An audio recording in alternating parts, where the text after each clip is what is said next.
একটুও কিন্তু পড়ছে না। প্রত্যেকটা জেলি কিন্তু কত সুন্দরভাবে, আমাদের একটু জেলি আমি কেটে দেখাচ্ছি কতটা সুন্দর পারফেক্টভাবে বসেছে। দেখো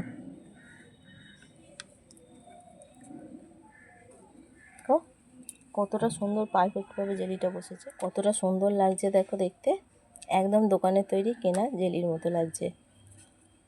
নমস্কার বন্ধুরা, রিনাস কুকিং উইথ নেচারে আপনাদের সবাইকে স্বাগত।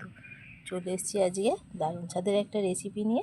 আজকে তৈরি করে দেখাবো কোনো রকম তেল বা মশলা ছাড়া কাঁচা আম দিয়ে কাঁচা আমের জেলি। কিভাবে করছি প্রথম থেকে শেষ অবধি ভিডিওটা দেখতে থাকো, আশা করছি তোমাদের ভালো লাগবে। এই কাঁচা আমের জেলি কিন্তু বানিয়ে তোমরা সারা বছর জুড়ে সংরক্ষণ করে রেখে দিতে পারো, রুটি বা ব্রেডের মধ্যে লাগিয়েও খেতে পারো। রেসিপিটা কিভাবে করছি তোমাদের সঙ্গে শেয়ার করব। তার জন্য এখানে দেখো কাঁচা আম নিয়েছি। কাঁচা আমগুলো খোসা ছাড়িয়ে ভালো করে ধুয়ে পরিষ্কার করে টুকরো করে কেটে নেব। আম কেটে ধুয়ে পরিষ্কার করে নিয়েছি, আর আমগুলো এইরকম ছোট টুকরো করে কেটে নিয়েছি। তোমরা তোমাদের পছন্দ মতো আকারের কেটে নিতে পারো। কড়া বসিয়ে দিয়েছি, কড়ার মধ্যে দিচ্ছি পরিমাণ মতো জল। কেটে রাখা আমগুলো দিয়ে দেবো। আমগুলো দিয়ে ভালোভাবে আমগুলো সেদ্ধ করে নেব। অল্প দিচ্ছি একটু নুন,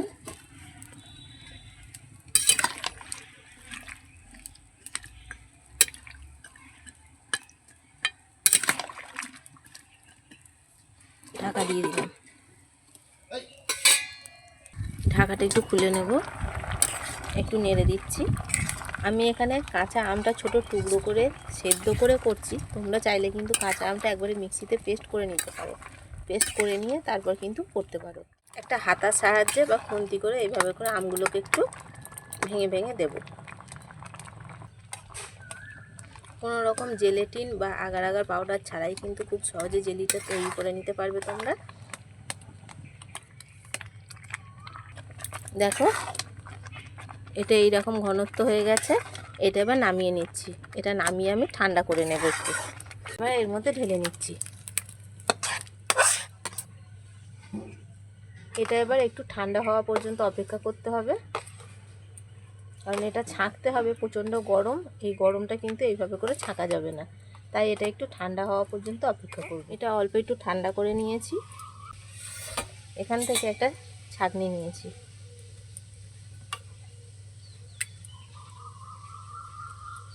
এটা করে আমের পাল্প নিয়ে নিলাম, এইভাবে করে ছেঁকে নেব।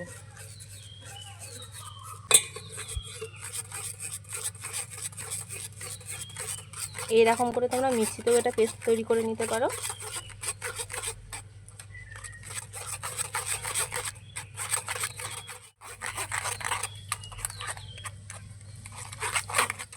এইভাবে ছাঁকনি দিয়েও তোমরা ছেঁকে নিতে পারো, বা কোনো নেট বা কোনো জালগুলো ব্যবহার করি সেই জালের মধ্যে দিয়েও ছেঁকে নিতে পারো। এই যে আমের যে দানা দানা অংশগুলো আছে এইগুলো তাহলে ছেঁকে বেরিয়ে যাবে, পরিষ্কার হয়ে যাবে। এইগুলো আর দেবো না, এটা ফেলে দেবো। কড়া বসিয়ে দিলাম, যে পাল্পটা রেখেছিলাম পাল্পটা দিয়ে দিচ্ছি।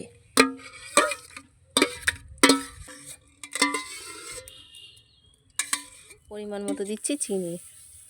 তোমরা মিষ্টিটা যেমন পছন্দ করবে কম বেশি চিনির পরিমাণটা বাড়িয়ে কমিয়ে দেবে। আমি এখানে 500 গ্রাম মতো চিনি দিলাম। এটা দিয়ে ভালো করে এটা জাল করে নিতে হবে।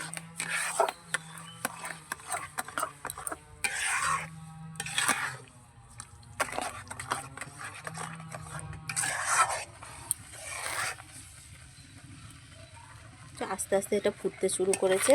এটা জাল দিয়ে ঘন করে নেব। আরও জাল দিয়ে একটু গাঢ় করে নিতে হবে, তলায় যাতে লেগে না যায় সেই দিকে খেয়াল রাখতে হবে। কাঁচা আমের কালারটা আনার জন্য আমি এখানে অল্প একটুখানি ফুড কালার দিয়েছি। ক্যামেরাটা কোনো সময় অফ হওয়ার জন্য তোমাদেরকে ভিডিওটা দেখাতে পারলাম না, তার জন্য আমি খুব দুঃখিত। দেখো কালারটা কতটা সুন্দর এসছে ফুড কালারটা দেওয়ার জন্য, কত সুন্দর সবুজ রং হয়েছে। এটা কিন্তু আরও ঘন করতে হবে। বাজার থেকে চড়া দাম দিয়ে জেলি না কিনে এইভাবে কিন্তু বাড়িতে খুব সহজে কাঁচা আম দিয়ে জেলিটা তৈরি করে নিতে পারবে। আর ঘরে থাকলে কিন্তু যখন ইচ্ছা মন চাইবে তখনই কিন্তু খেতে পারবে তোমরা। এটা জাল দিয়ে কিন্তু অনেকটা ঘন করে নিয়েছি। এটা পারফেক্ট হয়েছে কিনা কিভাবে বুঝবে? অল্প একটুখানি একটা প্লেটের মধ্যে দিয়ে দেব। এটা এইভাবে করে নাড়াচাড়া করে দেখতে হবে যে এটা পুরো গড়িয়ে যাচ্ছে কিনা। দেখো এটা অনেকটা কিন্তু জমে গেছে, আর গড়িয়ে পড়ছে না। বুঝছো, এ দেখো কাত করে নিয়েছি, এটা কিন্তু গড়িয়ে পড়ছে না। তার মানে জেলিটা পারফেক্ট একদম তৈরি হয়ে গেছে। এটা এবার আমি নামিয়ে নিচ্ছি। দেখো পারফেক্ট রেডি হয়ে গেছে। এটা যার মধ্যে ঢালবে এই গরম অবস্থাতেই কিন্তু ঢেলে নিতে হবে। আমি এখানে দুটো কাঁচের বাটি নিয়েছি, কাঁচের বাটির মধ্যে তুলে নিচ্ছি। তোমরা কাঁচের বয়ামে রাখলে কাঁচের বয়াম বা জারের মধ্যে একবারে কিন্তু ভরে দেবে। দেখো পুরো ভর্তি করলাম না, একটুখানি ফাঁকা রেখে দিলাম। আরও একটা কাঁচের বাটিতে তুলে নিচ্ছি।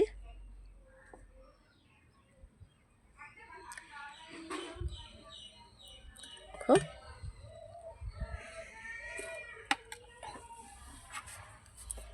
আর একটা ছোট্ট বাটিতেও তুলে তোমাদের দেখিয়ে দিচ্ছি।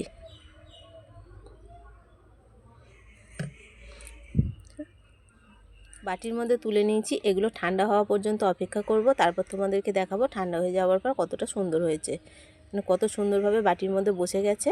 কি অংশটা আমি এইখানে একটা বড় কাঁচের বাটির মধ্যে রেখে দিলাম, এটাও আমি ঠান্ডা হতে দেব। কতটা সুন্দরভাবে বসে গেছে দেখো, পুরো ঠান্ডা হয়ে গেছে, কতটা সুন্দর লাগছে দেখতে। দেখো এ দেখো উপর করছি, পড়ছে না কিন্তু, কত সুন্দরভাবে পুরো সব জেলিটা বসে গেছে। প্রত্যেকটা জেলি কিন্তু কত সুন্দরভাবে বসেছে দেখো। আর একটু তোমাদেরকে আমি কেটে দেখাচ্ছি যে কতটা সুন্দর হয়েছে। এটা বাটি থেকে এই জেলি তোমাদের কেটে দেখাচ্ছি, কত সুন্দরভাবে বসেছে দেখো, কতটা সুন্দর পারফেক্ট জেলি তৈরি হয়েছে দেখো।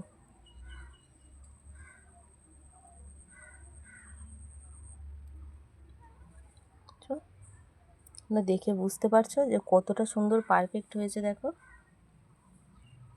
কত সুন্দরভাবে বসেছে।